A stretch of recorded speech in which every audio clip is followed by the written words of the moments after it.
Abdurrahman ibn Mahdi said such stunning words. He said, if I did not hate that Allah be disobeyed on this earth, I would love for people to talk about me, and gossip about me, and slander me. What?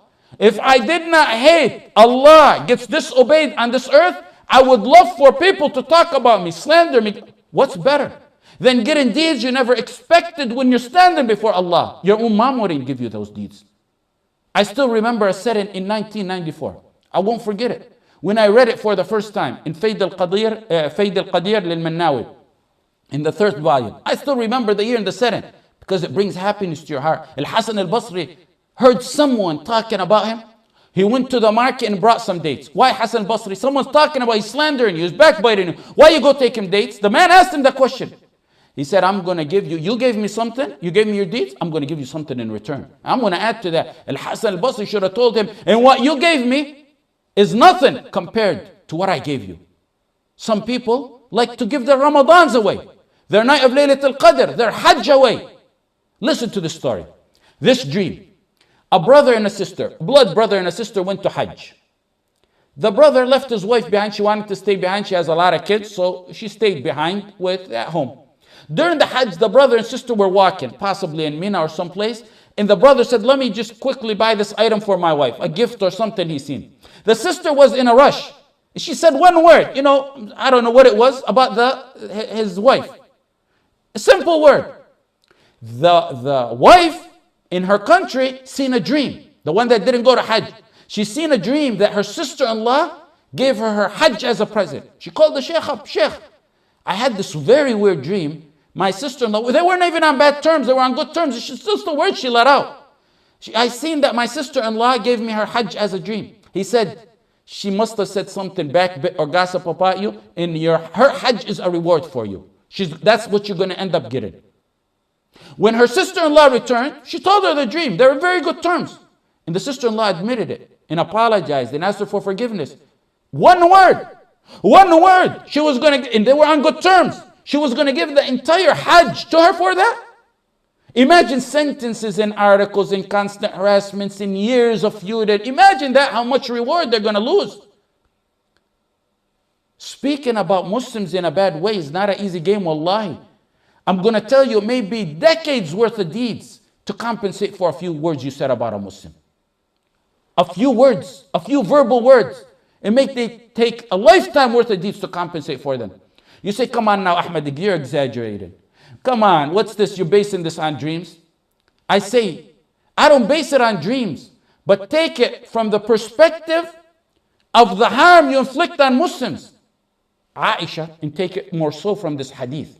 Aisha one time said about Safiya, radiyallahu anha wa an Aisha wa an ummahat al-mu'minin. She said, when the Prophet was about to marry, she said, she's short. In another narration, she didn't say she's short. She just gestured she's short. Simple hand movement, one word, short. That's all it was, one word. What did the Prophet tell her? The Prophet told her if you were to put that in an ocean, it would change the ocean. Do you ever reflect on these hadith when you read them? In Sunan Abi Dawud, لَقَدْ قُلْتِ كَلِمَةً لَوْ مُزِجَتْ بِمَاءِ الْبَحْرِ لَمَزَجَتْ. Put that gesture you did, Aisha radiallahu anha, of short, or your hand gesture, or the word, in the Pacific Ocean, it will change the color of the Pacific Ocean. What it means, it may cost you the Pacific Ocean worth of deeds to compensate for that one word. After hearing this, won't you reconsider everything you talk? Contemplate it and think about it before you say it? And you on the receiving end, my brother, my sister, rejoice to the mountains and oceans of deeds that you're going to get that your mom and your dad and your child wouldn't even give you. You get it from the person who gossiped about you and backbit you.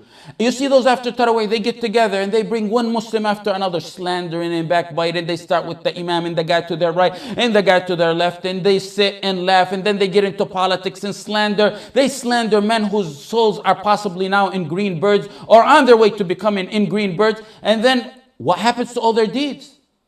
At that Tarawih, that Qiyam, they gave it a gift to people. Not that one night only, but possibly for years, they're going to give it as a gift to someone. When they told Aisha, there's people who speak ill about Abu Bakr and Umar after their death, she said, Allah subhanahu wa ta'ala cut their deeds stopped. When you die, your deeds stop. This is one of the means that Allah wanted to extend more deeds to them.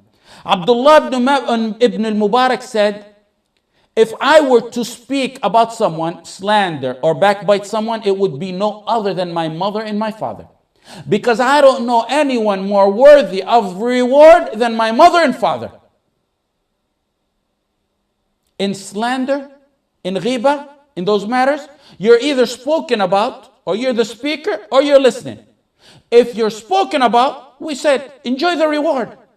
Don't be sad no more. From now on, from today, when someone speaks about you, don't feel sad. Remember the free Hajj you're getting.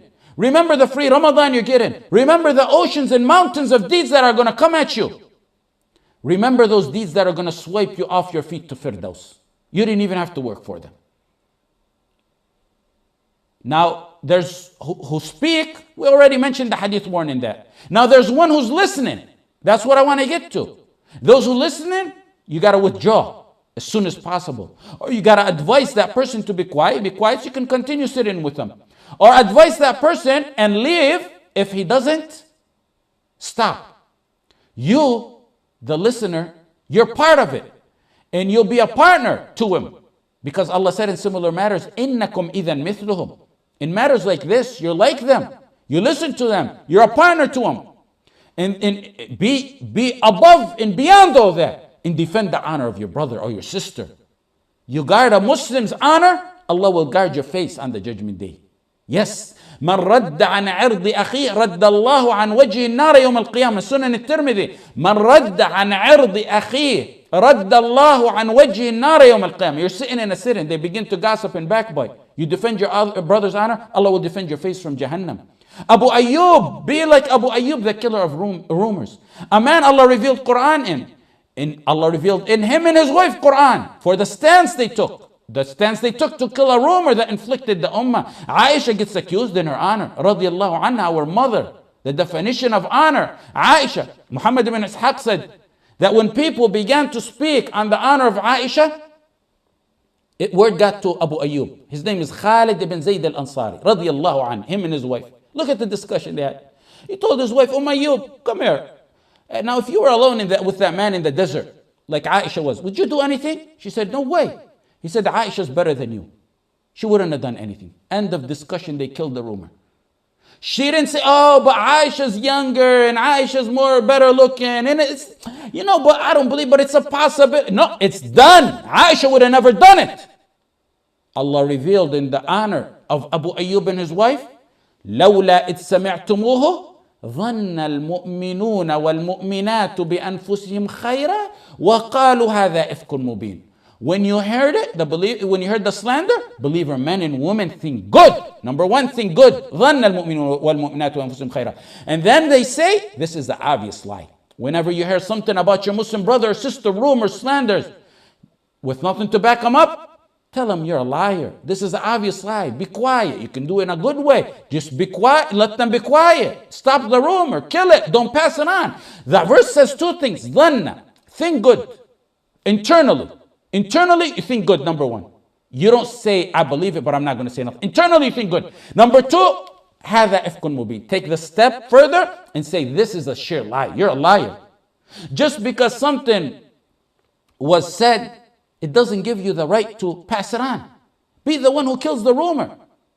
So, if you're a listener, stop those who backbite and slander and harm Muslims. Because the one who gossips and backbites, do you ever see anyone gossip and slander to himself? If me and you and him and all the other brothers and the sisters, don't listen. He's not going to sit in his room and gossip and backbite. And rest assured, those who bring you the news of what was said about others or what's going on about others, it's only the one who spoke in ghibah and slander, the one who brought you the news in namima, and he's a qattat. لا يدخل الجنة قتات. The one who conveys the news of what's going on. That's an ammam and a qattat. Don't think those who do that namima confide in you. You might enjoy it it's only a matter of time. You're enjoying it. He's talking about others. But it's going to be a matter of time before they turn and start talking about you to others. The one who spoke about you originally, backbit you, he was shooting blanks. He missed you. Since it didn't hit your heart, you didn't hear about it, you'll get the reward. But it didn't hurt you in this life because you didn't know about it. The one who brought you what was said about you is like someone taking the gun of that person and helping him aim. So it'll pierce your heart. Both are worse than each other.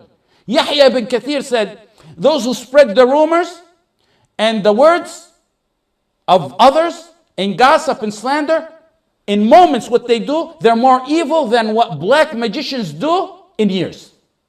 Imam Ahmad went to visit a man who was sick. He asked the man who was sick, did the doctor come check up on you? The man said, yes, he's been sick for a while. So Imam Ahmad said, well, who checked up on you? He named the doctor. The ill person named the doctor. Imam Ahmad said, try this other doctor.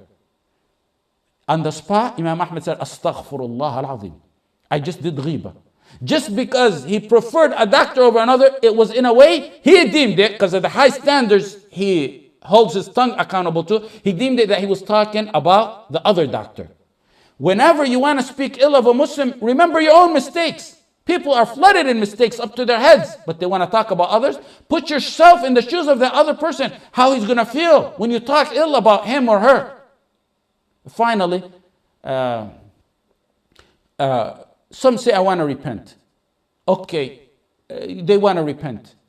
I don't want that person to take my deed. Number one, you apologize to them. If you know they're open-hearted and they'll accept it, it won't cause more harm, go to them and apologize to them. If you think it'll make matters worse, don't do it. Because the purpose of this whole matter is to eliminate hardships and problems among the Muslims. If you know it's going to create more hardship, make dua for him, give, speak good of him in some settings, give charity in his name. That's the best thing to do. And if you're in a setting where you mentioned him in bad, go in a similar setting and try to mention him in good, or make dua for him. And that's number one. That way you've given him his right back. Because there's a right to Allah. Now you deal with the right to Allah, which is 3 prongs. You say astaghfirullah, you plan on never doing that again, and then you regret your past. And inshallah, Allah will forgive you, and you train yourself on that, you won't do it again. Jazakumullahu khaira wa sallallahu ala Sayyidina Muhammad wa ala alihi wa sahbihi wa sallam. If you want, we take questions today.